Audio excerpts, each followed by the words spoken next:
Tuhan Yesus, saudara. Silakan duduk. Iya, shalom. Apa kabarnya malam ini? Luar biasa. Saya percaya orang-orang yang datang di doa malam itu orang-orang yang haus akan Tuhan, amin. Yang lapar akan Tuhan, karena ya kalau ndak haus saudara, ya buat apa kita sih ya mau datang, maksudnya hari begini ya, di tengah-tengah minggu bisa buat istirahat dan lain sebagainya. Tapi saudara memilih datang kepada Tuhan karena saudara mengasihi Tuhan, amin. Hari ini kita akan belajar firman Tuhan bersama-sama tentang ya Tuhan adalah pertolongan kita. Sering kali mudah bagi kita ngomong Tuhan adalah pertolonganku.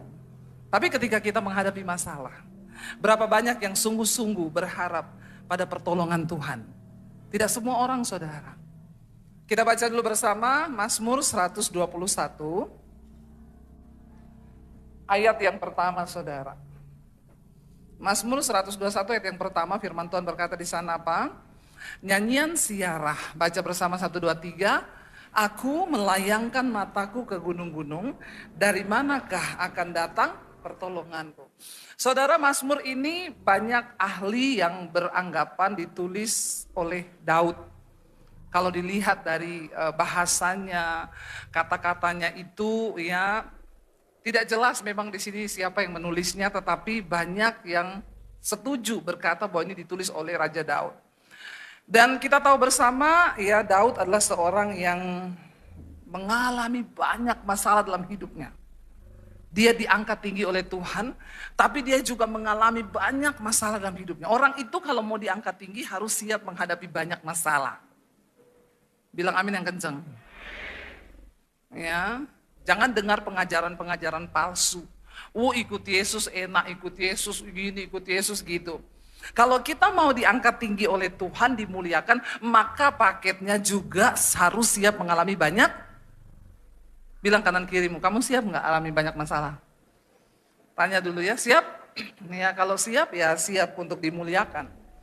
Karena di Alkitab, semua tokoh-tokoh yang diangkat dan dipakai Tuhan, mereka juga orang-orang yang mengalami banyak masalah. Daud adalah seorang yang sungguh hidupnya itu penuh dengan masalah. Padahal Daud nggak cari loh. Makanya ada yang bilang gini, masalah mah jangan dibawa pusing. Masalahnya bukan aku yang bawa-bawa pusing ini, tapi dia yang ikut terus. Benar apa benar? Aku nggak mau bawa pusing, tapi pusingnya ikut. Ya. Dulu saya begitu, kalau nggak bisa tidur banyak masalah, suami saya bilang, tidur saya tidur. Nggak usah, pikiranmu itu selehno. Saya tanya, di selehno ngendi? Piye? Ya tahu saudara, enak aja dia bilang apa? Ya nganggo basa Jawa. Sel apa? Ya pokoknya gitulah. Yang artinya simpen pikiranmu tuh simpen no. Simpen, saya tanya simpen di mana? Yo nek iso disimpen yo aku yo meh nyimpen. Iya Pak ya saudara? Ya, kalau bisa disimpan kita simpen juga ini pikiran, bener? Nek perlu ndak usah diambil-ambil toh? Maka gila lah kau. Ya, lo kalau bisa kan begitu toh. Tapi ya namanya makanya ndak usah dibawa pusing. Pusing ini aku ndak bawa, tapi dia ikut-ikut dewe. Saya ndak ngundang, dia datang. Daud adalah seorang yang berkenan di hati Tuhan. Daud itu dia tidak lahir langsung enak, enggak. Daud itu dibedakan di antara keluarganya, kata firman Tuhan. Dari kecil kakak-kakaknya semua dimasukin sekolah prajurit. Daud enggak. Karena secara body, secara figur, secara semuanya Daud ini enggak masuk hitungan. Enggak masuk hitungan saudara. Makanya Daud, ya waktu kakaknya sekolah prajurit, bapaknya bilang, kamu enggak usah, kamu gembalakan kambing domba itu yang berapa ekor itu. Cuma berapa ekor loh. Jadi kalau hari ini engkau dibedakan di antara keluargamu, bersyukur, nasibmu sama seperti Daud, amin. Kayaknya banyak ini ya, saya ngomong gini kayak dapat peneguhan gitu. Langsung, yes, amin, amin, amin. Berarti banyak yang tertolak dari keluarga ini. Tapi puji Tuhan, benar. Ya saya pun juga dulu orang yang tertolak dari keluarga, dibuang. Daud gak pernah meminta masalah itu datang bertubi-tubi dalam hidupnya, gak pernah. Daud bahkan gak pernah berpikir dia akan jadi raja. Benar gak saudara? Gak pernah. Dia nggak pernah mimpi, oh nanti saya bakalan jadi raja, makanya saya sekolah prajurit dulu, biar saya pintar perang, nanti saya bisa jadi ini, nanti saya akan berperang, nanti saya jadi... Nggak ada. Hello kaum Gen Z, yang kebanyakan berhalusinasi.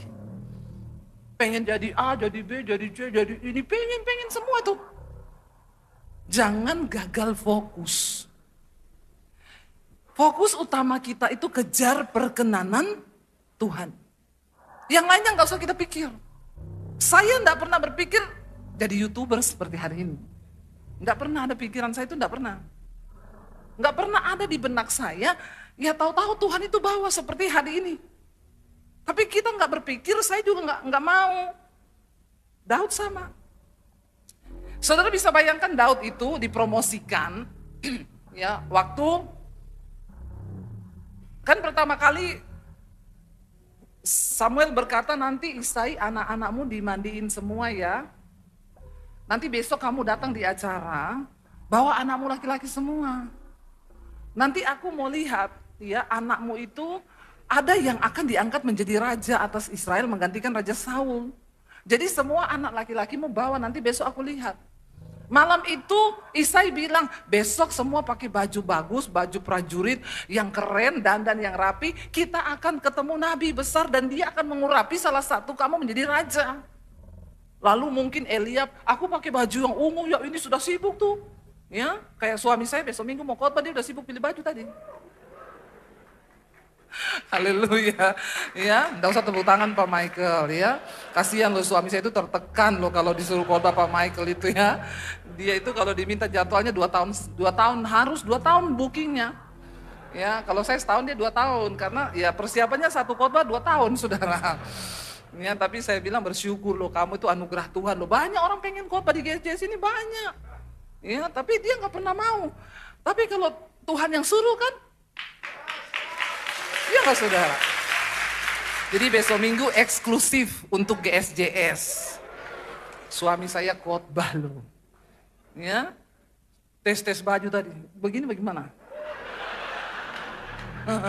Lihat dulu saya. Ini cocok nggak? Cocok, bagus, mantap. Yang penting urapannya.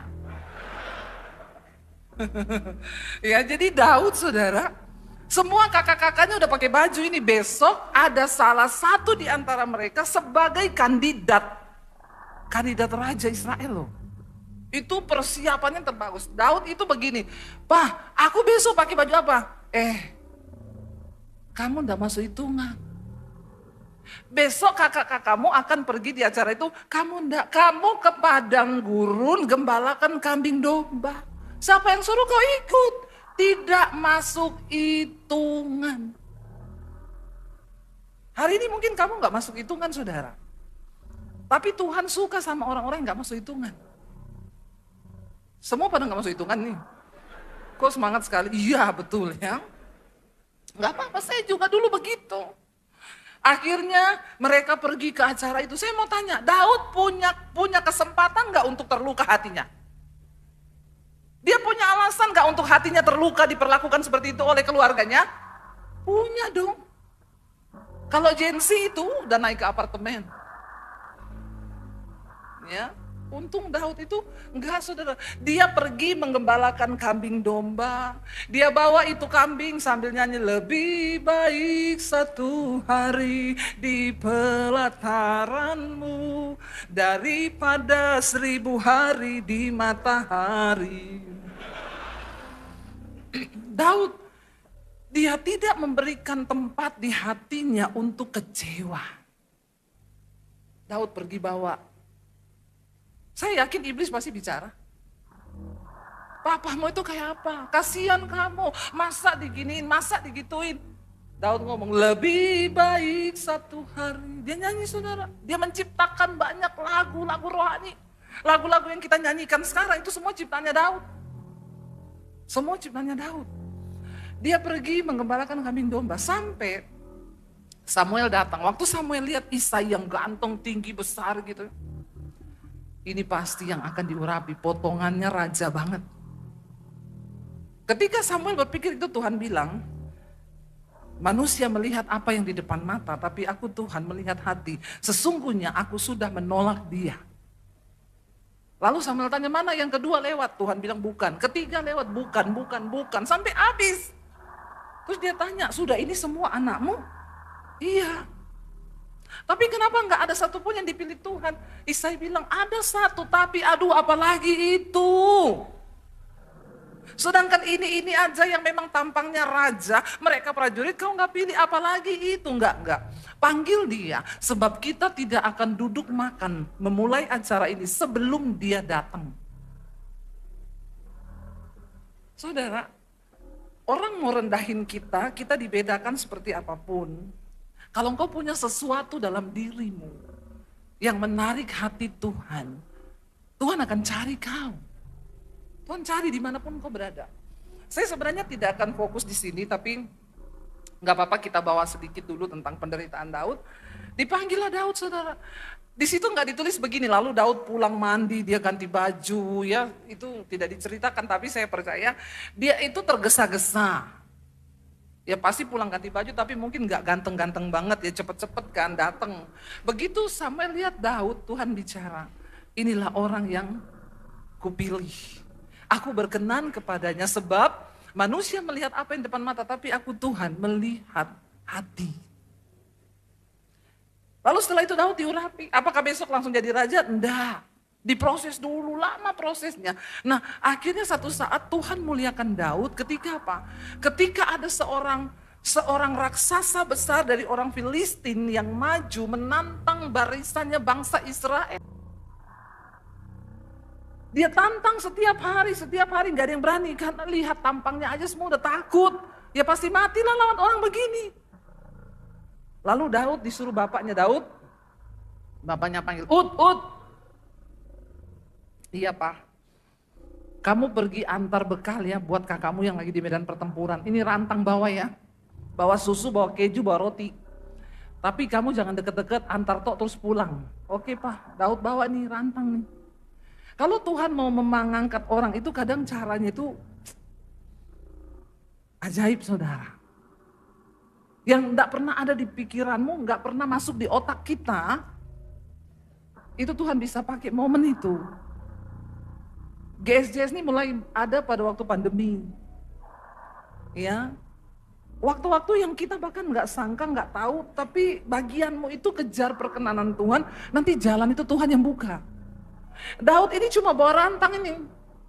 Datang ke medan pertempuran. Waktu dia datang, dia dengar Goliat berkata, siapa di antara kalian barisan Allah yang hidup, katanya Allah Israel, yang berani mengalahkan aku? Mana Allahmu, mana Tuhanmu? Daud dengar itu, Daud bilang gini, kurang ajar ini orang bikin malu nama Tuhan. Siapa ini orang yang tidak bersunat, berani menghina nama Allahku, yang kudus, yang agung. Ini gak bisa dibiarin. Daud tanya ke orang-orang itu, kenapa gak ada yang bunuh dia ini? Mempermalukan nama Tuhan. Lalu mereka bilang, siapa yang bisa bunuh dia? Astaga, lu gak lihat apa? Hello, buta kau. Ini orang perkasa, besar sekali, terlatih, dia prajurit, banyak bunuh orang. Siapa yang bisa kalahkan dari antara kita? Tidak ada yang berani. Daud bilang, aku mau mengalahkan dia. Lalu heboh seluruh orang, masa kamu mengalahkan dia, gila, semua tertawa saudara. Lalu Eliab kakaknya dengar, siapa Daud? Kakaknya datang. Aku tahu kepala batumu ya, kau itu kesini disuruh antar bekal. Kenapa kau nonton orang perang? Pulang sekarang kau sebelum kau itu kena masalah, dijewer saudara. Dia bilang, enggak, aku mau lawan dia. Lalu Saul dengar dipanggil, kamu punya keahlian apa lawan dia? Kamu tuh bukan prajurit, dia ini dari kecil sudah latihan perang. Itu dia punya tameng, dia punya tombak lebih berat daripada kau. Memang benar. Terus kau melawan dia pakai apa? Daud bilang begini, tahu nggak aku itu kalau menggembalakan kambing domba, ada beruang datang makan dombaku. Aku kejar beruangnya, aku robek mulutnya, aku ambil dombaku. Kalau aku lagi menggembalakan kambing dombaku, ada singa datang, singanya kejar dombaku, dia makan, aku kejar singanya, aku robek mulutnya, aku ambil dombaku.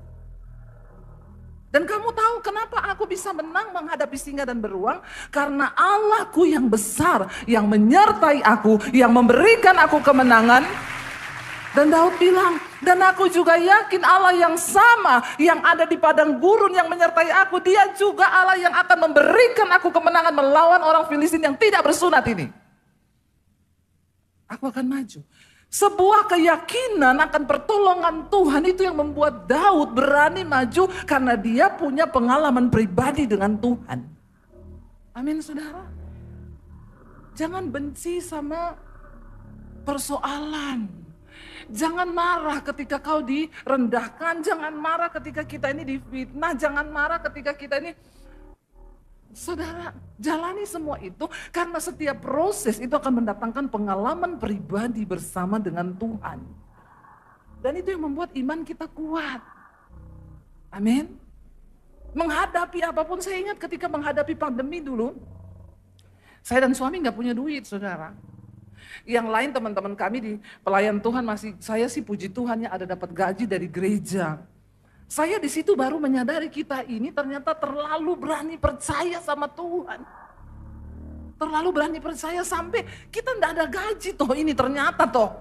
Baru terasa waktu pandemi itu enggak ada pelayanan, benar-benar enggak ada pemasukan. Karena ternyata selama ini memang ya hanya bergantung sama Tuhan, enggak ada gaji bulanan dari mana-mana. Di situ saya baru kaget juga saya. Berani sekali ya kita percaya sama Tuhan. Tapi saya bilang sama suami saya begini, tapi kita pernah melewati yang lebih buruk dari ini. Dan Tuhan menolong kita loh. Dulu kita gak punya mobil, gak punya rumah, gak punya apa-apa. Sekarang ada mobil, ada rumah. Tuhan yang sama yang menyertai kita di masa yang lampau. Dia Tuhan yang sama yang akan menyertai kita menghadapi masa sulit, sesulit apapun itu. Cuma itu saudara, cuma itu modal kami ini mengikut Tuhan. Nggak ada deposit, apalagi waktu itu saya nggak punya emas, nggak punya apa-apa, nggak punya, ya punyanya Mas Daniel 80 kilo ini. Tapi dijual juga nggak laku dan memang tidak dijual, ini koleksi pribadi. Mas Jowo toh? Iya saudara, makanya kami tuh selama ini kalau beli rumah tuh nggak bisa ambil di bank, KPR nggak bisa. Ya bang tanya ibu ada gaji? Ada dari mana? Dari sorga. Terus slipnya bu ada? Enggak ada slipnya mas, pakai iman. Orang bank bilang maaf bu kami belum bisa terima slip dengan iman. Karena kebetulan juga pemimpin kami belum beriman. Jadi dari dulu kita mau beli apa-apa tuh enggak bisa cicil. Karena enggak ada slip gaji. Tapi saya baru sadar iya kita ini terlalu berani percaya sama Tuhan. Tapi orang-orang yang seperti itulah yang dicari sama Tuhan, saudara. Seringkali kita ini hidup, logika kita tuh membatasi cara kerja Tuhan. Kenapa bangsa Israel prajuritnya semua nggak ada yang berani melihat Goliat? Karena mereka memandang dengan mata mereka, gila nih orang tinggi banget, kita nggak ada yang sama kayak dia, kita gini-gini. Sehingga mereka lupa bahwa ada kuasa Tuhan yang akan menyertai. Amin. Itu luar biasa saudara. Nah tapi saya nggak akan bahas ininya sebenarnya, tapi nggak apa-apa itu pembukaan. Daud berkata begini, aku melayangkan mataku ke gunung-gunung, dari manakah akan datang pertolonganku? Tidak bisa dipungkiri ketika kita manusia menghadapi persoalan atau masalah, yang duluan kita cari itu apa? Yang duluan saudara cari ketika ada masalah apa? Jalan keluar. Yang duluan kita cari pertolongan. Itu manusiawi. Siapapun itu termasuk juga pendeta. Karena pendeta juga manusia. Punya rasa, punya hati. Jangan samakan dengan pisau belati. Ya, sama saudara. Ketika Daud mengalami masalah, pergumulan, dia dikejar Saul, mau dibunuh dan lain sebagainya. Dia melayangkan matanya ke gunung-gunung, dari mana datang pertolonganku?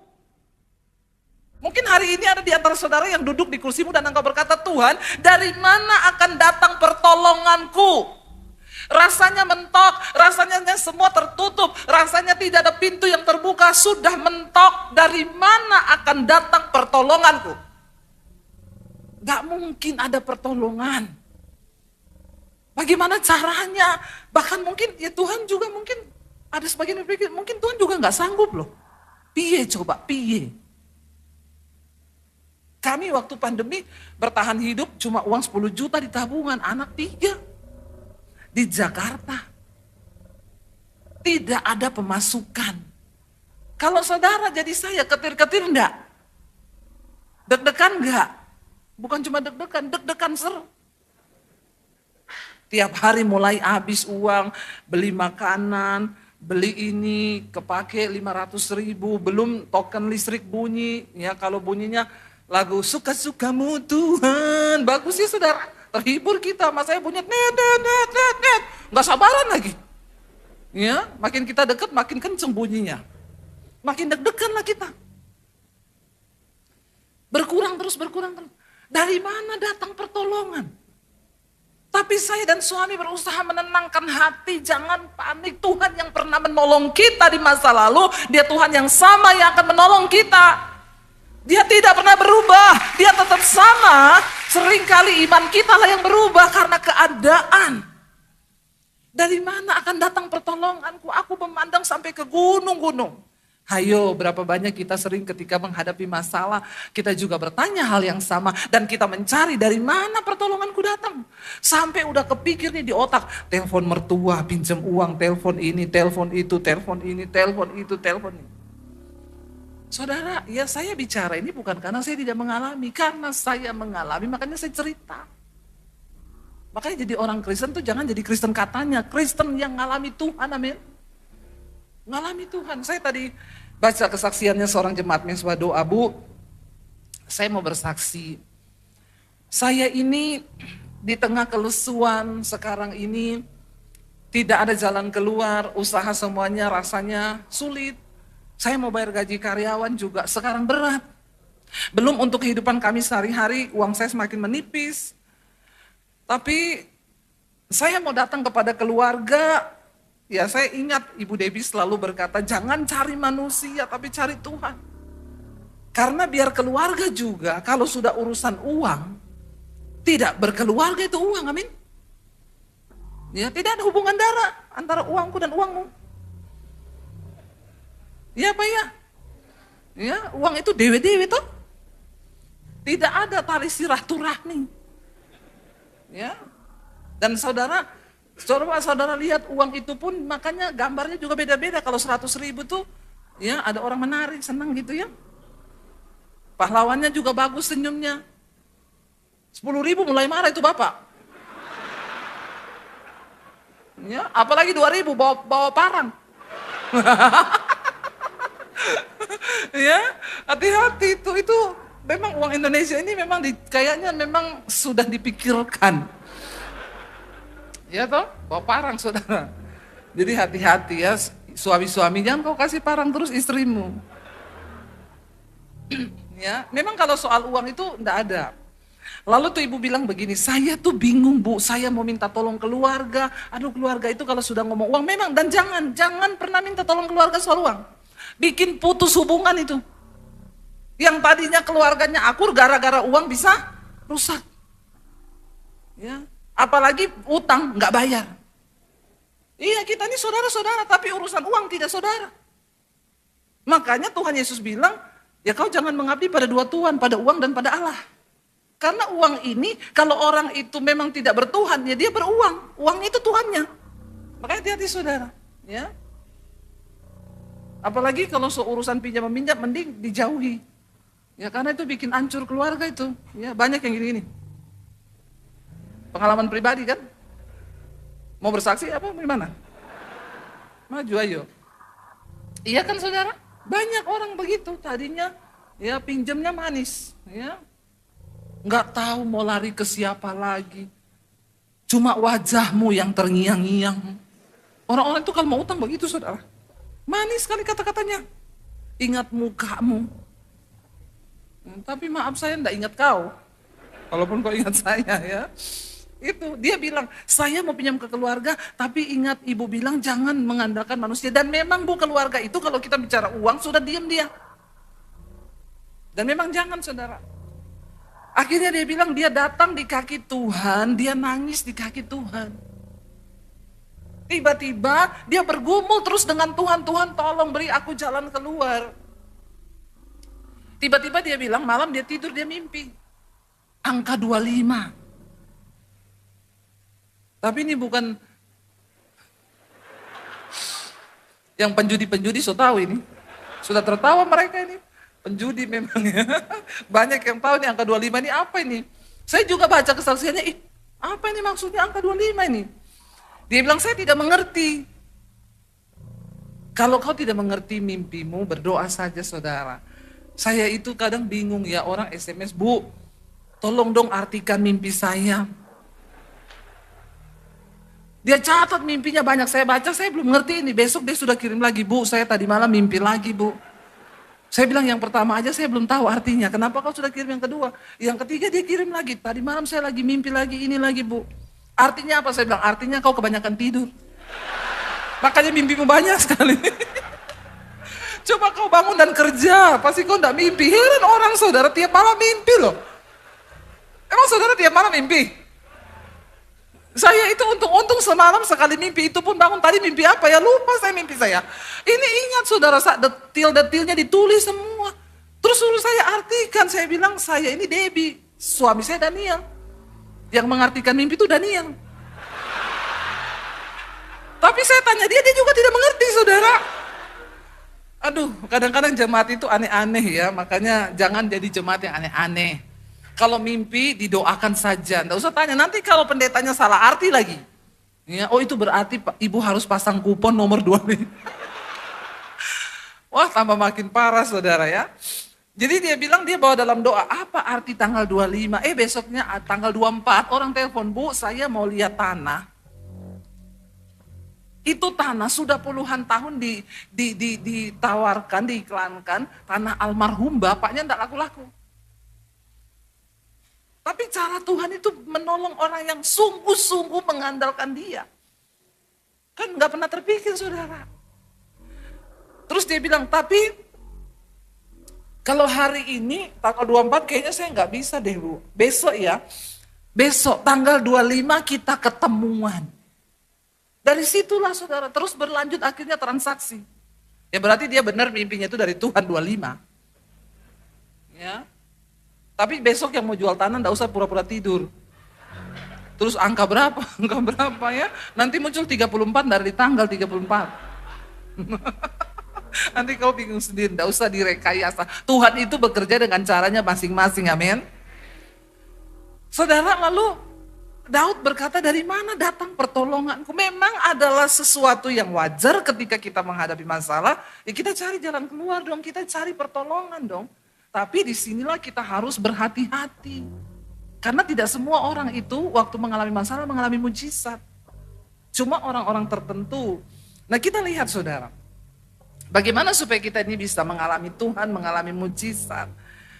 Yakobus 1 ayat yang ke-12 dikatakan di sana begini. Waktu kita menghadapi masalah, sebenarnya jangan buru-buru cari jalan keluar saudara. Tuhan berkata di sana begini, 1, 2, 3. Berbahagialah orang yang bertahan dalam pencobaan, sebab apabila ia sudah tahan uji, ia akan menerima mahkota kehidupan yang dijanjikan Allah kepada mereka yang mengasihi dia.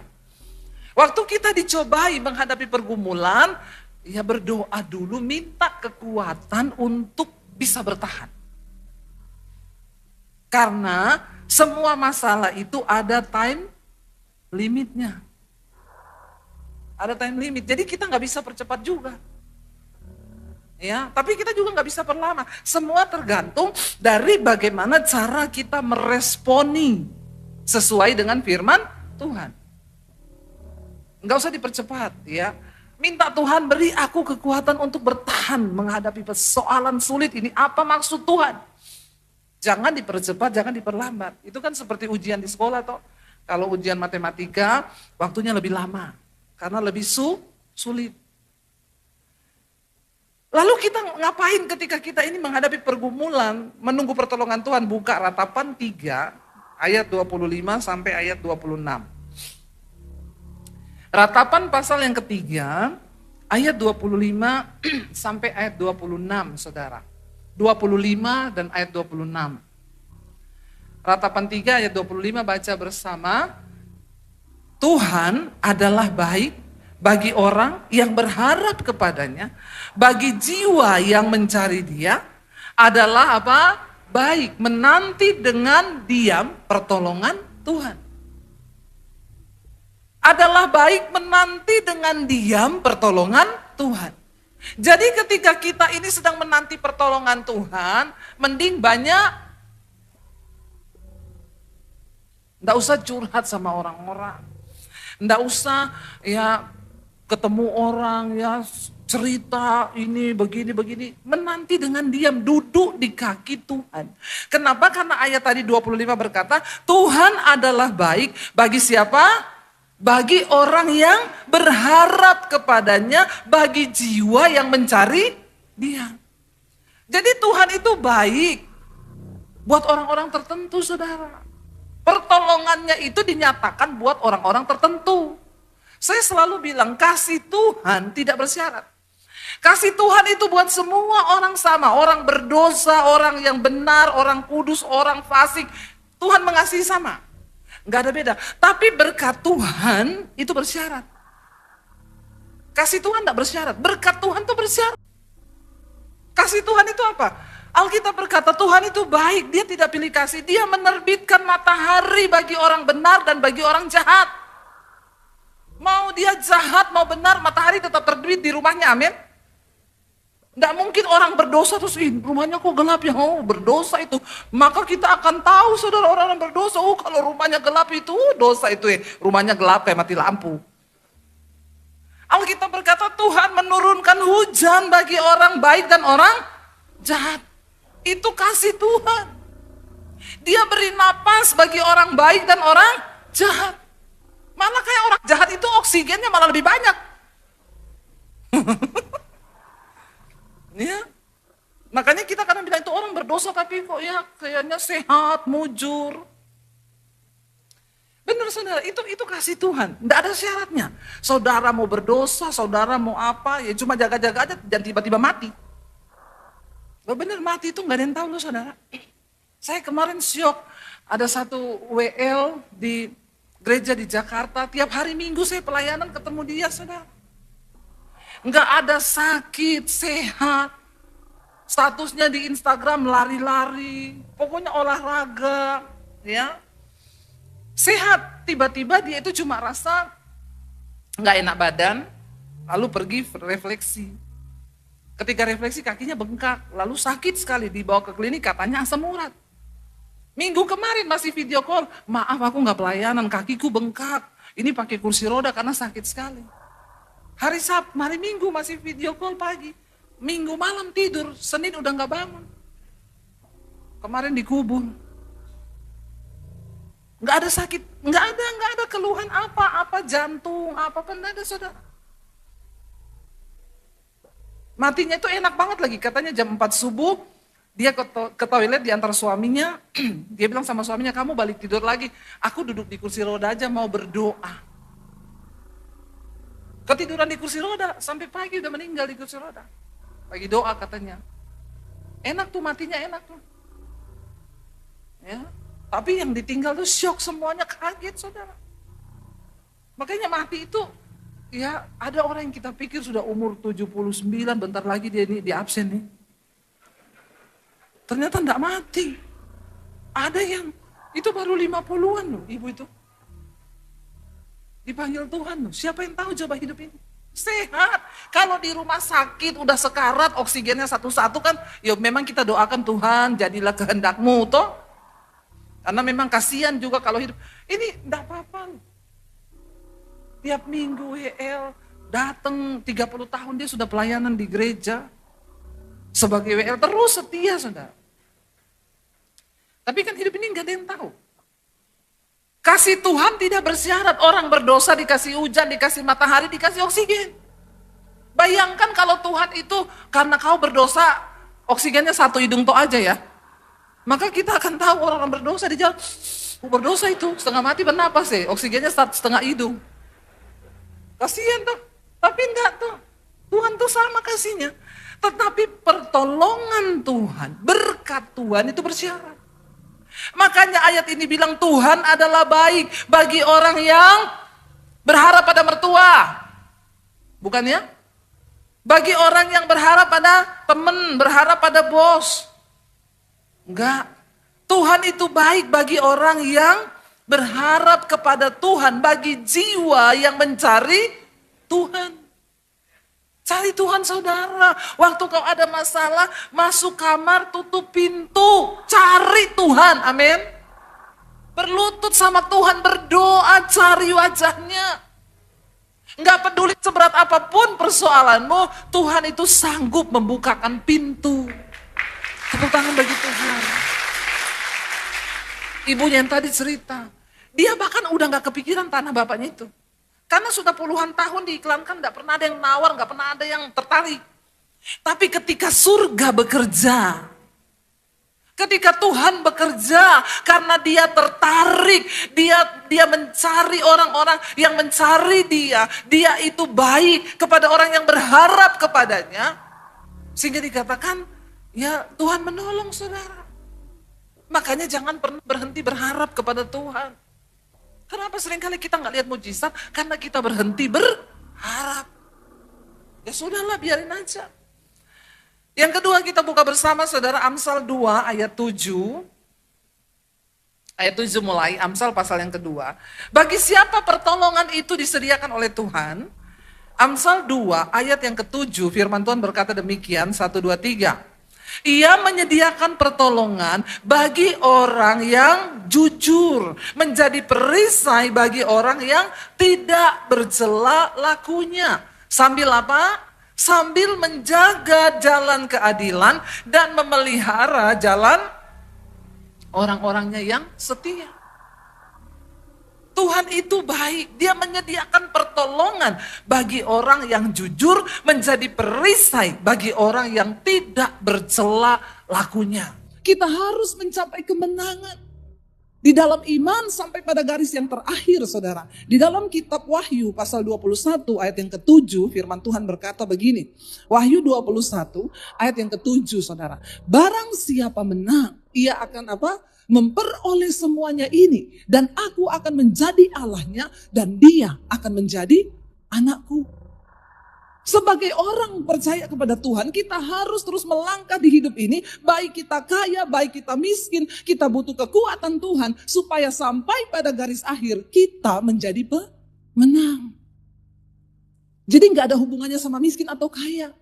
Kita semua dituntut untuk menjadi pemenang. Barang siapa menang, ia akan memperoleh semuanya ini, dan aku akan menjadi Allahnya dan ia akan menjadi anakku. Sebaliknya ayat 8 berkata apa di sana?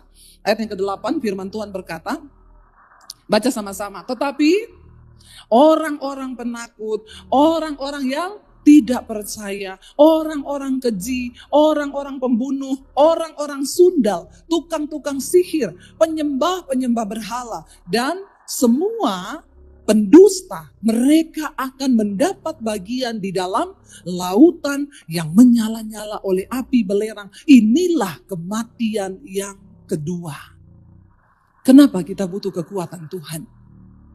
Supaya entah kita kaya, entah kita miskin, kita diberi kemampuan untuk terus menjaga hidup di dalam perkenanan Tuhan.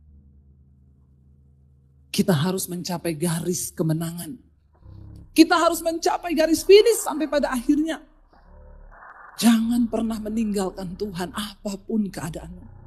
Saya ketemu dengan hamba Tuhan, dia bilang, Bu, saya sudah hampir meninggalkan pelayanan. Enggak ada Tuhan-Tuhanan. Kenapa saya melayani Tuhan tapi saya tetap miskin? Saya bilang, Pak, engkau membutuhkan kekuatan Tuhan. Saya pernah ada di posisi itu, tidak punya uang 1 sen pun, tidak ada tempat saya jadikan tempat pelarian. Tapi saya tetap bertahan, karena Tuhan memberikan aku kekuatannya, untuk aku bisa melewati semua hal itu. Amin saudara. Sebaliknya ada orang yang kaya, karena dia diberkati, dia lupa Tuhan, dia jatuh dalam persinahan, dalam kenajisan. Dia mempergunakan hartanya untuk sesuatu yang tidak dikenan Tuhan. Karena bingung mau buat apa lagi uangnya. Akhirnya jatuh, berselingkuh, pelihara perempuan. Dan akhirnya dia melupakan Tuhan. Saya cuma bilang, kau butuh kekuatan Tuhan. Jadi mau miskin, mau kaya, Kita semua butuh kekuatan Tuhan untuk kita berjuang sampai pada garis akhir. Makanya saya mau bilang di sini buat kita yang hari ini merasa masih miskin, kekurangan, jangan sedih. Karena di luar sana ada begitu banyak orang kaya yang sudah jauh dari Tuhan. Dan mereka juga sama-sama tidak memiliki kekuatan dari Tuhan untuk bertahan dalam kesetiaan sampai pada garis akhir. Makanya saudara, kalau kita lihat di sini ya, kita baca di dalam ya Filipi, mari kita lihat bersama. Filipi pasal yang keempat, ayat yang ke-13. Filipi pasal yang keempat, ayat yang ke-13, di sana Rasul Paulus menulis begini, segala perkara dapat kutanggung di dalam Dia yang memberi apa? Kekuatan kepadaku. Segala perkara bukan berarti hanya yang enak atau yang tidak enak. Tetapi namanya segala perkara, baik enak, tidak enak, baik miskin, baik kaya, dia dapat menanggungnya karena apa? Tuhan memberi kekuatan kepada dia. Coba kita baca mulai dari ayat yang ke-12 saudara. Ya, Rasul Paulus menulis begini, mulai dari ayat 12, Filipi 4. Baca bersama, dia bilang apa?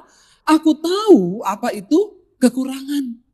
Aku juga tahu apa itu kelimpahan. Artinya Rasul Paulus pernah ada di dalam satu keadaan dia benar-benar kekurangan. Enggak punya apa-apa. Yang di sini merasa kekurangan, jangan sedih. Semua orang-orang di dalam Alkitab dicatat sebagai orang-orang yang juga pernah ada di dalam titik yang sama. Mereka mengalami kekurangan. Bahkan saya pun yang hari ini menyampaikan firman Tuhan di depan saudara, saya pernah merasakan yang namanya hidup miskin tanpa ada apa-apa di hidup saya. Aku tahu apa yang namanya kekurangan. Sebaliknya Rasul Paulus bilang di sana apa? Aku juga tahu apa itu kelimpahan. Sebaliknya dia juga berkata, aku juga tahu apa yang namanya berkelimpahan itu. Semua yang aku mau bisa aku dapat. Dia pernah merasakan itu. Dalam segala hal dan dalam segala perkara, tidak ada sesuatu pun yang merupakan rahasia bagiku, baik dalam hal kenyang maupun dalam hal kelaparan. Baik dalam hal kelimpahan maupun dalam hal kekurangan. Baru muncul ayat 13, di sana dia berkata, segala perkara dapat kutanggung di dalam Dia yang memberikan kekuatan kepadaku. Yang kita butuhkan hari ini seringkali bukan jawaban atas doa kita. Kenapa? Karena Tuhan itu gak pernah terlalu cepat untuk menjawab doa kita. Setiap persoalan yang terjadi dalam hidup kita itu Tuhan punya rencana. Tuhan punya rencana. Dan kalau engkau belum mengerti kehendak Tuhan di balik masalahmu, Tuhan itu gak pernah cepat-cepat mau jawab masalah kita. Makanya banyak orang bertanya, Bu, kenapa ya? Saya sudah berdoa puluhan tahun buat suami saya, Bu. Supaya dia bertobat. Tapi kenapa dia gak tobat-tobat? Saya bilang ya karena ibu masih simpan kepahitan. Kenapa suami belum bertobat? Tuhan mau ajar ibu memiliki kasih. Doa sungguh-sungguh, layani suamimu sekalipun dia menyakiti engkau. Kalau ibu sudah melakukan itu, maka bagi Tuhan itu cepat. Jadi semua masalah yang terjadi di hidup kita, itu ada rencana Tuhan. Makanya firman Tuhan berkata, Allah itu turut bekerja untuk mendatangkan kebaikan di dalam segala perkara. Jadi ketika kita menghadapi pencobaan, ketika kita menghadapi ujian, jangan buru-buru minta jalan keluar. Tapi bilang, Tuhan beri aku kekuatan untuk menanggung apa yang sedang aku alami hari ini. Supaya aku tidak menyangkal Engkau Tuhan. Kita tahu di Alkitab doa AG, dia berdoa apa? Tuhan jangan berikan kepadaku kekayaan. Supaya jangan kalau aku kaya, aku melupakan Tuhan yang sudah menciptakan aku. Tapi jangan berikan juga padaku kemiskinan. Supaya jangan aku menghina namamu dan berkata, di mana Tuhan itu? Buktinya saya kekurangan. Dia bilang apa? Berilah padaku Tuhan apa yang patut untuk aku jalani di dalam hidupku. Jadi hati-hati saudara, bukan soal kaya atau miskin, bukan soal senang atau susah. Itu semua adalah musim dalam kehidupan yang akan selalu berganti. Tetapi yang terpenting yang harus kita miliki hari ini adalah hidup di dalam kekuatan Tuhan. Karena itu ayat itu berkata, mata Tuhan itu sedang menjelajah ke seluruh bumi. Kenapa dia mencari orang-orang yang akan dilimpahinya dengan kekuatannya? Karena Tuhan tahu yang manusia butuhkan di dalam pengiringannya kepada Tuhan itu adalah kekuatan Tuhan. Makanya Daud bisa berkata, sekalipun aku berjalan lewat lembah kelam, aku gak takut. Sebab engkau besertaku. Bukan soal dijawab atau tidak. Penyertaan Tuhan, kekuatan Tuhan. Itu akan menjadikan kita orang-orang yang tidak mudah menyerah. Kalau soal proses, kita semua pasti diproses, saudara. Kita semua pasti akan diproses. Kalau engkau belum pernah mengalami kekurangan, maka satu saat engkau akan diizinkan Tuhan. Kenapa? Karena tanpa engkau mengalami kekurangan, itu namanya belum komplit proses hidupmu. Makanya sekarang yang sedang diberkati, hati-hati. Minta sungguh-sungguh kekuatan Tuhan. Supaya ketika engkau diproses, engkau tidak jatuh. Ketika engkau menikmati kelimpahan, engkau juga tidak jatuh. Sebaliknya, orang-orang yang mungkin berkekurangan, ya satu saat Tuhan akan izinkan. Ya, kita harus melewati setiap musim di hidup kita. Rasul Paulus bilang, aku tahu apa itu kekurangan. Aku tahu apa itu kelimpahan. Tetapi dia bilang, dalam segala perkara, entah aku lapar, entah aku kenyang, entah aku miskin, entah aku kaya, Tuhan memberi kekuatan kepadaku. Segala perkara itu dapat kutanggung di dalam Dia yang memberi kekuatan kepadaku. Bilang hari ini, Tuhan, aku lagi ada masalah. Tapi aku percaya, aku pasti bisa melewati itu. Sebab Tuhan melimpahi aku dengan kekuatan dari tempat yang maha tinggi. Katakan amin. Yes, saudara. Tepuk tangan buat Tuhan yang tidak pernah meninggalkan kita. Mari kita punya pemahaman yang benar tentang Tuhan. Kenapa banyak orang menjadi kecewa? Karena engkau berpikir ketika kau akan hadapi masalah, yang Tuhan akan berikan itu jalan keluar. Hello. Tuhan bekerja sesuai dengan waktunya. Mungkin dia akan proses kita 2 bulan. Tapi kan kita maunya hari ini proses, besok selesai. Kita lupa dan sering kali pun kita nyanyi. Waktu Tuhan pasti yang terbaik. Tapi berapa sering juga kita, Tuhan besok dong Tuhan selesai masalah saya. Tuhan lusa dong Tuhan. Ingat, waktu Tuhan. Engkau pengennya besok, tapi Tuhan bilang 2 tahun. Amin. Saya ikut Tuhan. Susah terus saudara. Susah terus, puluhan tahun. Kekurangan terus, ya. Difitnah terus, ya. Dijatuhkan terus, ya. Puluhan tahun. Tapi Tuhan melimpahiku dengan kekuatannya. Dan itu yang tetap membuat saya kuat dan berkata, engkau baik Tuhan. Bahkan ketika setan menawarkan, balik ke keluargamu, tinggalkan Yesusmu, balik ke agamamu, buang Yesus. Saya tetap berkata, Tuhan, apapun keadaanku hari ini, engkau baik. Karena aku sudah diselamatkan. Tidak ada satupun keadaan di hidup yang bisa menukarkan keselamatan yang sudah Tuhan berikan buatku. Dan itu cukup bagiku untuk berkata engkau baik. Sekalipun saya berkekurangan hari ini. Saya pernah merasakan saudara, mau makan tuh gak ada duit. Saya pernah mengalami itu, saya puasa terpaksa. Terpaksa puasa karena memang uang itu berkat itu cuma cukup makan 1 hari 1 kali. Saya pernah mengalami itu.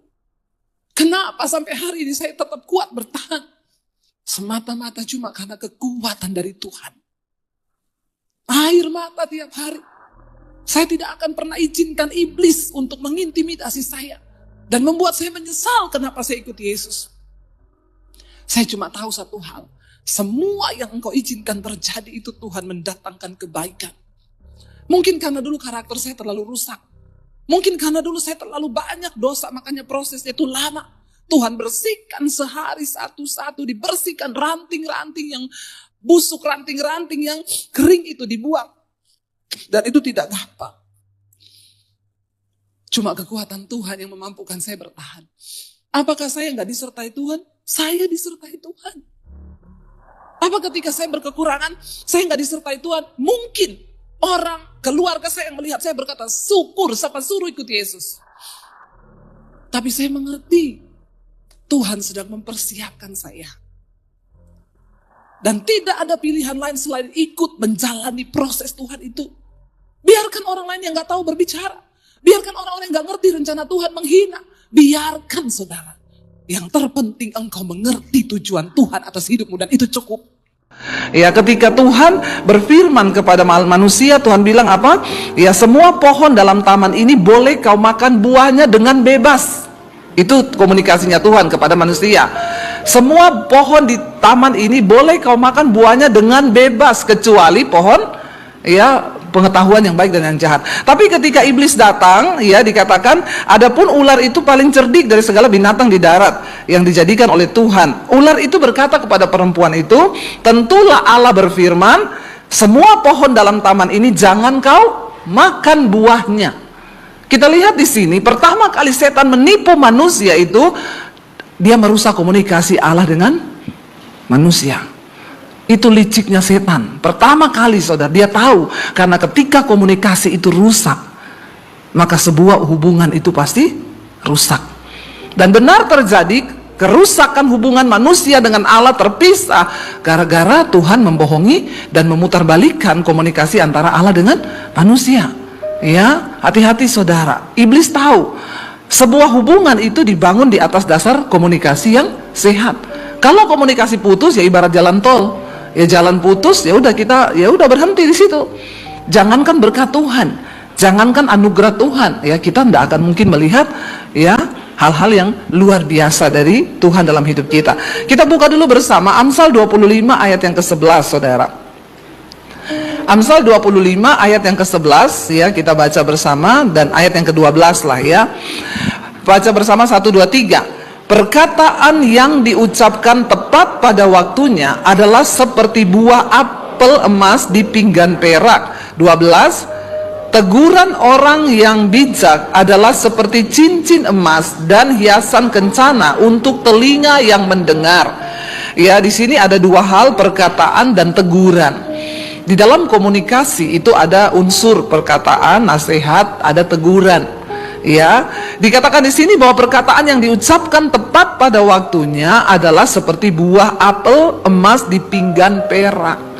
Kenapa seringkali terjadi pertikaian dalam sebuah keluarga? Ya karena ada perkataan yang tidak tepat pada waktunya diucapkan.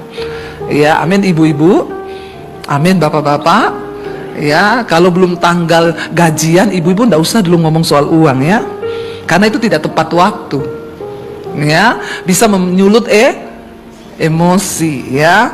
Jadi kita nih harus bisa membaca situasi. Kalau suami lagi sakit kepala, ya jangan ngomong hal-hal yang bikin runyam ya. Karena perkataan yang tepat pada waktunya itu ya hasilnya luar biasa. Ya, tapi namanya manusia ini kan kita seringkali lepas kontrol kan. Karena ada ego, ya ada emosi, sehingga kenapa terjadi pertikaian, pertengkaran, bahkan perceraian, karena kebanyakan perkataan itu disampaikan tidak tepat waktu. Ya, kita perlu menjaga diri di sini. Saya dan suami pun mengalami proses yang begitu luar biasa, karena orang Solo sama Sulawesi ini beda. Ya, kalau orang Solo itu ya ngomongnya direm terus, lah orang Sulawesi bablas remnya. Ya, jadi ya kita aja kalau naik mobil, dia kalau nyetir saya bilang gas, gas, ya gaskan. Ya dia kalau saya yang nyetir di tol non rem. Ya memang seperti itu saudara. Ya tapi ya kita kan lama kelamaan ada waktu, namanya manusia itu semua harus belajar. Saya kalau lihat muka suami saya lagi jengkureng tuh, orang Jawa bilang, itu jangan ngomong, tunggu dulu aja. Ya, saya semakin hari semakin memahami dia.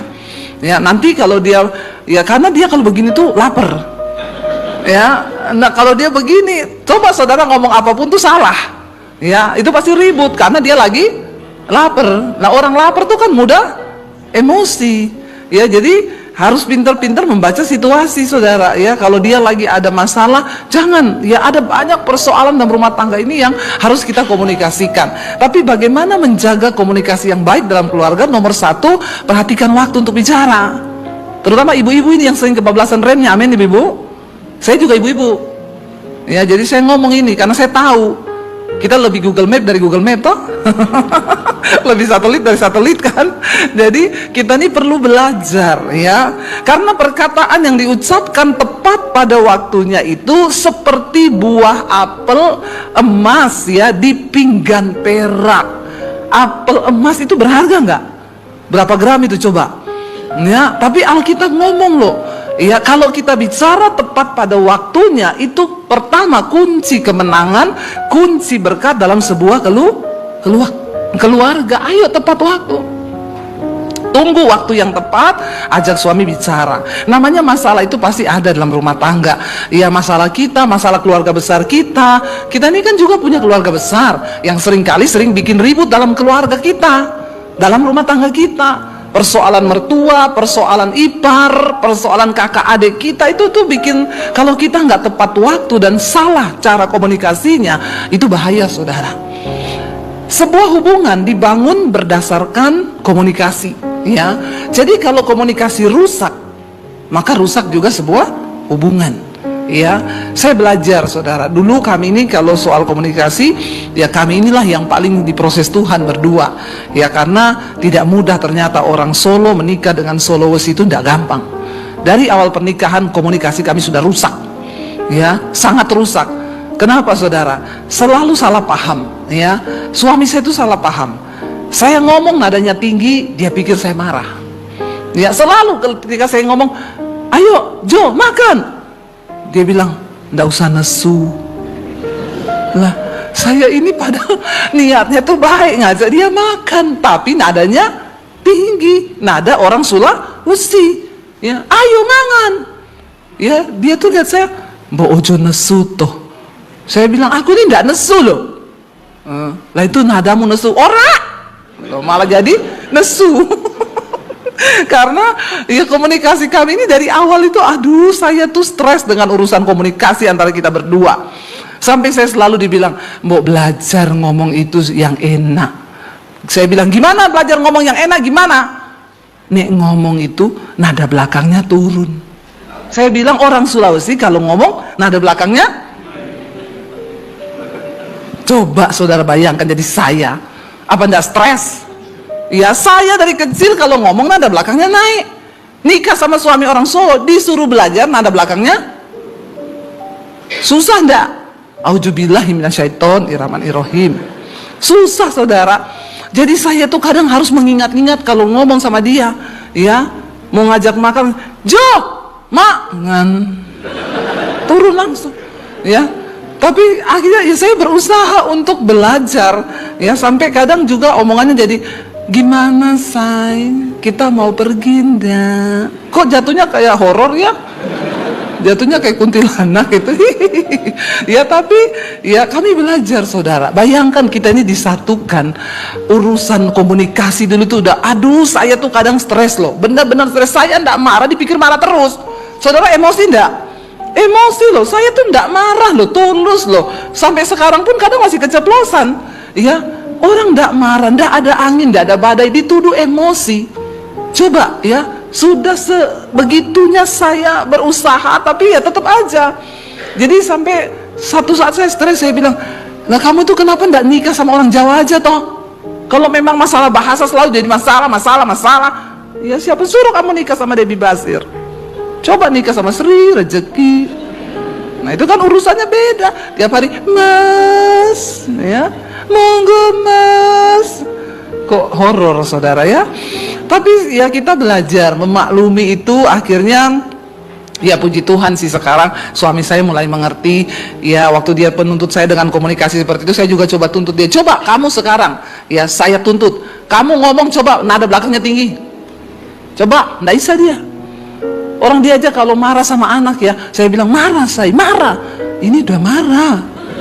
Itu nggak marah, nggak kedengeran, nyaris tak terdengar gitu ya. Nggak ada nada marahnya, tapi menurut dia itu sudah marah. Lah bagaimana anak mengerti bahasa komunikasinya dia marah? Ya marahnya begitu, tapi ini marah loh. Marah begitu saudara? Nggak marah itu. Tapi ya saya tidak bisa menuntut dia, dia juga tidak bisa menuntut saya. Tapi mari kita belajar saudara, namanya orang hidup itu tidak ada benarnya yang sempurna. Semua kita harus belajar. Semakin kesini kami berdua semakin mengerti. Ya, orang saya semakin mengerti bahasa tubuhnya aja, bukan cuma bahasa mulut. Dia kalau udah diem, oh dia marah ini. Marahnya itu dia diem. Ya, jadi saya juga rem ini. Ya, karena dia sudah diem, ya saya ngerem. Oh dia tuh marah. Ya, jadi saya belajar untuk mengenali. Dan Alkitab berkata bahwa tadi ayat 12, teguran orang yang bijak adalah seperti cincin emas dan hiasan kencana untuk telinga yang mendengar. Saudara, indah, artinya tuh indah. Kalau kita dalam keluarga itu kan pasti memang harus ada saling menegur. Tidak ada keluarga yang sempurna, semua harus dibaharui. Ya, suami itu tidak sempurna, istri juga tidak sempurna. Coba ngomong kanan kirinya, ngomong sama istrinya, sama suaminya, aku ini tidak sempurna. Coba ngomong. Ini perintah loh. Ini perintah, bukan himbauan. Ini perintah. Ngomong suami istri. Jangan ngomong sama istri orang. Ngomong sama istrimu sendiri. Aku ini belum sempurna. Suaminya juga ngomong, aku ini belum sempurna. Ya, jadi kita perlu ditegur. Amin, bapak-bapak.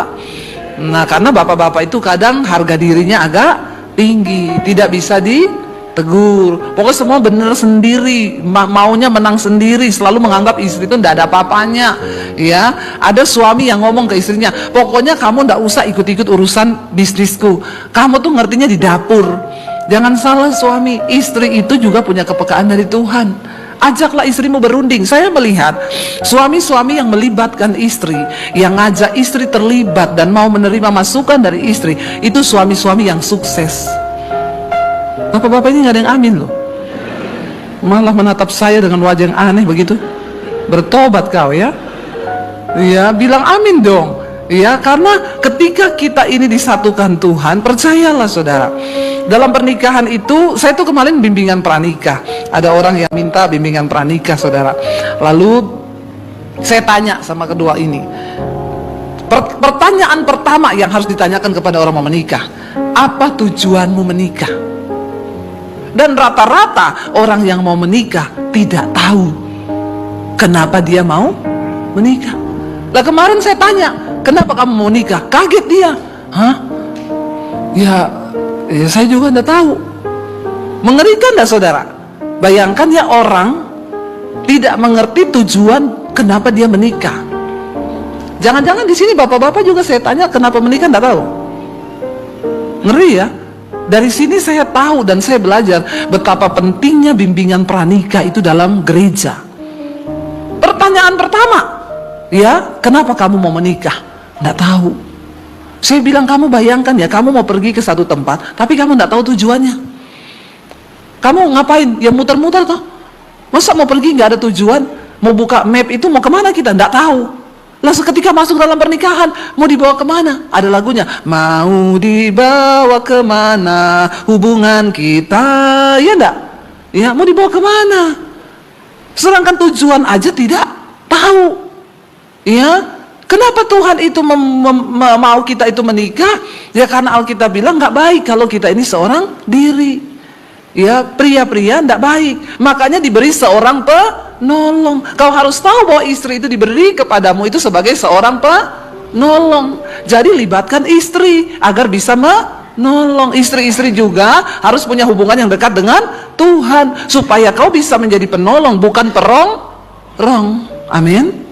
Ya, kalau hubunganmu dengan Tuhan jauh, ya tidak ada kepekaan. Tapi seorang istri yang dekat dengan Tuhan, ya dia punya kepekaan untuk bisa menunjukkan juga jalan kepada suaminya. Sebab kadang suami itu pengennya terburu-buru, pengennya cepat, tapi kan tidak semua keputusannya itu benar. Ya, libatkan istri, berkomunikasilah dengan baik. Saya melihat orang-orang laki-laki yang melibatkan istri itu berkatnya itu luar biasa dari Tuhan. Amin, bapak-bapak. Ya, coba lihat istrinya, bilang, sayang ya, aku mau kamu terlibat ya dalam setiap keputusan di hidupku. Nah gitu dong ya. Ada yang bisik gini, nggak usah ikut-ikut kau. Gitu, saya suruh bisik ya, bilang supaya terlibat, jangan ikut-ikut kau, bertobat. Nah saudara, kita buka bersama yuk, kita lihat. Kita buka bersama di dalam Roma, Yakobus dulu. Saya pengen kita baca Yakobus ya. Salah satu juga teknik agar komunikasi dalam keluarga kita itu baik, buka Yakobus pasal yang pertama ayat 19. ya dan ayat 20. Yakobus 1 ayat 19 dan ayat 20 kita lihat. Salah satu kunci dalam kita membangun komunikasi yang baik itu, ya, baca bersama-sama di sini ya dengan suara yang keras supaya kita semua memahami dan melakukan ini, karena ini kelihatannya ayat yang simple tetapi sangat susah. Yuk kita baca bersama. Firman Tuhan ini berkata, hai saudara-saudara yang kukasihi, ingatlah hal ini. Setiap orang hendaklah cepat untuk mendengar, tetapi lambat untuk berkata-kata, dan juga lambat untuk marah. Ya, kenapa? Ayat yang berikutnya, sebab amarah manusia tidak mengerjakan kebenaran di hadapan Allah. Kembali ke ayat yang tadi ya 19. Hai saudara-saudara yang kukasihi, ingatlah hal ini. Setiap orang hendaklah cepat untuk mendengar, tetapi lambat untuk berkata-kata. Pada prakteknya yang kita lakukan cepat apa? Lambat berarti kita semua harus bilang kanan kiri, bertobat. Ya, bertobat. Karena Alkitab suruh kita ini lambat untuk berkata-kata, cepat untuk mendengar. Tapi dalam hidup selalu kita cepat untuk, lambat untuk, bahkan kadang dengerin dulu penjelasan, enggak usah ngomong, aku enggak mau denger. Itu kan yang terjadi. Dosa enggak kita? Dosa. Kadang istri mau ngomong, aku kasih kesempatan, enggak usah ngomong. Ya, suami juga kadang ngomong sama istri, aku mau ngomong ini loh, enggak usah, enggak perlu ngomong. Ya sudah, maka di situ terputuslah komunikasi. Apalagi berantemnya 3 hari 3 malam, tidak bicara, maka setan masuk dalam rumah tanggamu. Kau marah, hatimu panas. Alkitab bilang waktu kita marah, ayat tadi bilang apa? Sebab amarah manusia itu mengerjakan sesuatu yang tidak berkenan di hadapan Tuhan. Waktu kita marah, perkenanan Tuhan itu tidak ada di dalam hidup kita. Ayo saudara, dengan jelas firman Tuhan ini berkata, hendaklah kamu itu cepat untuk mendengar dan lambat untuk berkata-kata. Coba ya kalau semua orang dalam rumah tangga itu, aku mau ngomong, iya ngomong dulu sayang, tak denger. Ya istrinya ngomong, sampai istrinya berhenti, dia tanya, sudah? Iya sudah. Terus, dah, kamu denger? Enggak, aku budek. Jangan saudara ya, ternyata istri yang ngomong, ya dia diam terus. Kenapa? Budek. Nah ini, ayo kita beri kesempatan.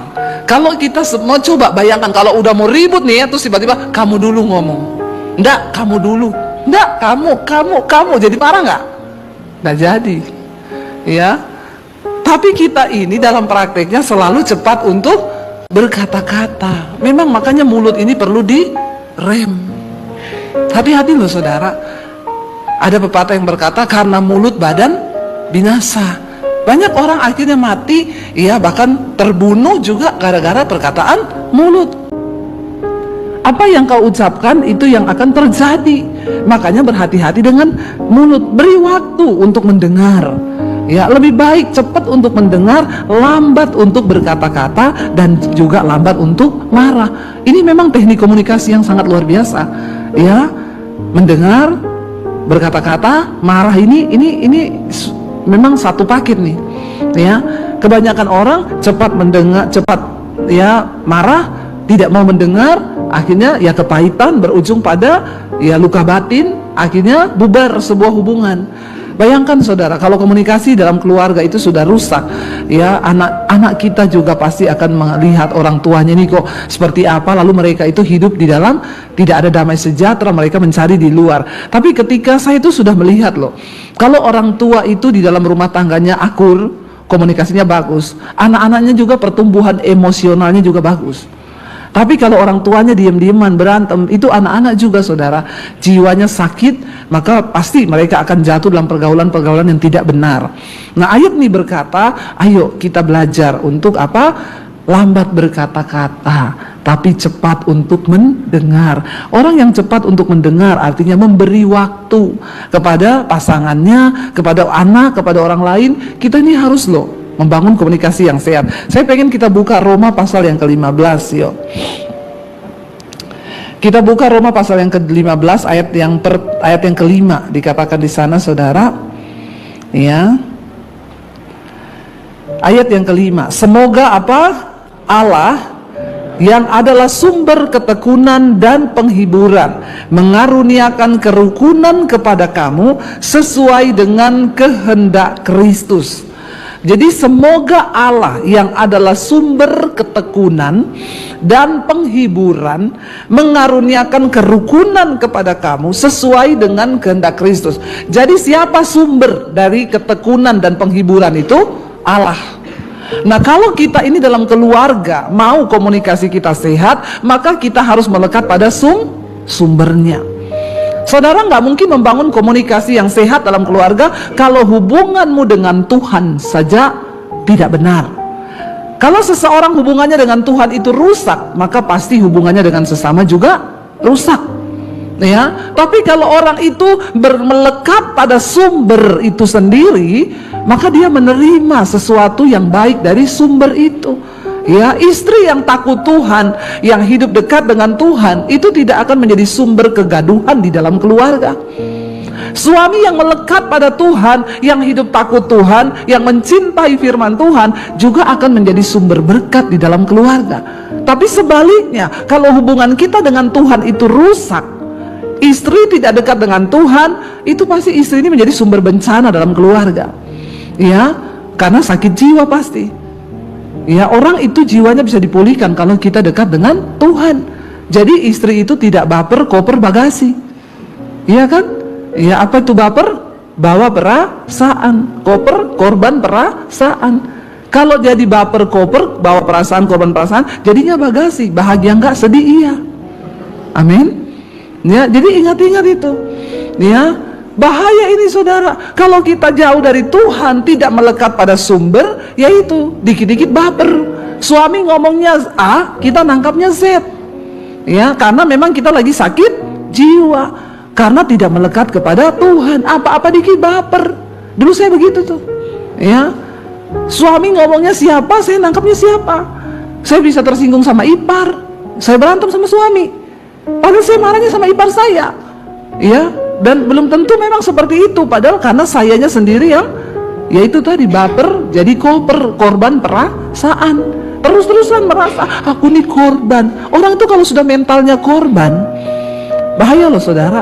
Ya, bayangkan istri-istri yang seperti ini membangun keluarga, maka anak-anakmu juga seperti itu. Sekarang kan banyak tuh anak-anak yang merasa dia menjadi korban, apalagi Gen Z sekarang ini. Saya suka bilang nih Gen Z. Ya, supaya mereka tuh punya power, tenaga.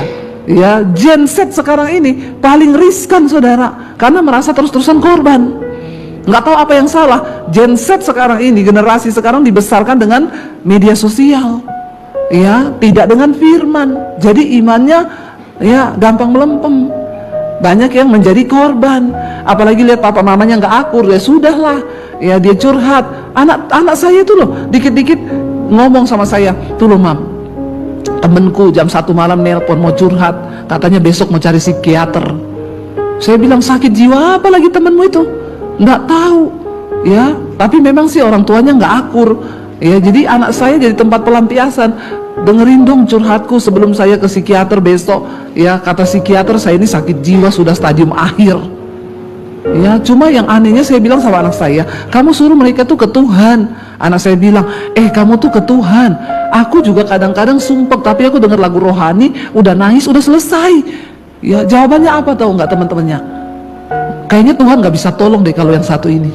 Saya bilang, kalau dia bilang itu ngomong aja ke setan sana. Siapa tahu setan bisa tolong kau. Ngeri nggak saudara? Udah stres, disuruh datang ke Tuhan, ngomongnya Tuhan nggak bisa nolong. Lah kalau Tuhan nggak bisa nolong, ikut siapa coba? Iya, bertobat loh. Ini keadaan zaman sekarang anak-anak muda ini. Ya saya bilang sama anak saya, ya udahlah kamu menjadi berkat lah buat teman-teman. Banyak sekali saudara yang curhat katanya sudah ke psikiater nih anak-anak muda ini. Saya bilang astaga, baru umur segitu, belum berumah tangga ini belum. Ya, belum berumah tangga, sudah jadi langganan psikiater. Dan ngomong Tuhan gak bisa tolong. Dan mereka ini anak-anak orang Kristen yang setiap hari Minggu tuh ke gereja. Tiap ada konser rohani nonton. Di gereja juga kalau nyanyi lompat-lompat. Maka saya bilang hati-hati saudara. Kita gereja jangan kehilangan kuasa. Ya, bukan hanya sekedar lompat-lompat, tapi orang harus ketemu Tuhan. Kenapa? Karena dikatakan Allah adalah sumber ketekunan, sumber penghiburan, ya sumber kerukunan, sumber damai sejahtera. Kalau semua anggota keluarga mendekatkan diri kepada Tuhan, maka rumah tangga itu menjadi luar biasa. Ya, tidak gampang kecewa, tidak gampang tersinggung, tidak gampang terluka. Bapak-bapak, ya saya mau bilang nih sama bapak-bapak sebagai imam dalam keluarga. Keluargamu itu dibawa kepada Tuhan itu tergantung dari bapak-bapak lo di sini. Karena Alkitab berkata setelah Kristus itu ada suami sebagai kepala keluarga. Ya, dan saya temukan banyak dalam keluarga Kristen justru yang hubungannya dengan Tuhan rusak itu adalah bapak. Tapi di sini tidak, semuanya bapak-bapaknya luar biasa. Insya Allah. Ya, semoga. Mengerikan. Kenapa banyak keluarga dan rumah tangga Kristen hancur? Karena fungsi Alkitabiah di dalamnya itu hilang. Alkitab berkata setelah Kristus ada suami sebagai kepala keluarga. Suami itu harus membawa keluarga ini dekat kepada Tuhan. Yang ada kalau suami diajak doa yuk. Kamu aja yang doa, nanti doakan saya ya, titip. Nih banyak bapak-bapak begitu. Ya kayak kemarin kesaksian di mesbah doa. Tiap kali istrinya ajak mesbah doa, ayo pak mesbah doa. Kamu aja, nggak usah ngajak-ngajak. Aku mau nongkrong sama teman-temannya. Pergi tinggalin istrinya mesbah doa sendiri. Tiap hari diajak, pak dengerin khotbah nih bareng yuk di YouTube, bagus khotbahnya. Enggak, kamu aja, pergi dia. Satu saat Tuhan mendengar doa istrinya, bapak ini kena asam lambung. Karena kena asam lambung, enggak bisa pergi. Asam lambung itu siksa, saudara. Ada di sini yang pernah kena asam lambung? Ya, enggak ada? Semoga tidak ada, jangan ada. Yang namanya asam lambung itu kalau kena kayak mau mati. Saya pernah sekali gara-gara pelayanan capek, perut kosong makan duren Makassar. Waduh itu gasnya saudara. Itu saya asam lambung saya naik. Di situ saya baru pertama kali rasa, aduh kayak asam lambung tuh kayak gini tuh. Mau mati saya bener. Nggak bisa berdiri, nggak bisa duduk, nggak bisa tidur. Jadi di kamar hotel saya nyandar di meja begini. Tuhan tolong, Tuhan Yesus Tuhan. Ternyata nggak bisa gerak. Itu asam lambung kalau naik. Itu saya baru rasa sekali itu. Nah itu gitu suaminya kena asam lambung. Diajak istrinya, ayo pak mesbah doa. Sudah asam lambung, gak mungkin nih. Kau saja mau nongkrong, kagak kan? Ayo pak asam lambung. Ayo pak asam lambung. Ayo pak mesbah doa. Puter, mau denger mesbah doa. Karena sudah kena asam lambung. Nggak sembuh-sembuh, periksa ke dokter. Dikasih dokter obat saudara. 1 kresek. Diminumin, nggak sembuh juga. Akhirnya mulai ngomong ke istrinya, aku mau cari Tuhan. Ternyata minum obat juga tidak sembuh, makanya cari Tuhan. Satu saat pas dia cerita dengerin khotbah saya di YouTube, dia ambil semua obatnya, dia buang dalam nama Tuhan Yesus. Aku sembuh dekat sama Tuhan. Tiap hari mulai denger khotbah, mesbah doa, sembuh tanpa obat. Sampai hari ini tidak pernah kumat. Dan sekarang setiap hari mau denger firman Tuhan.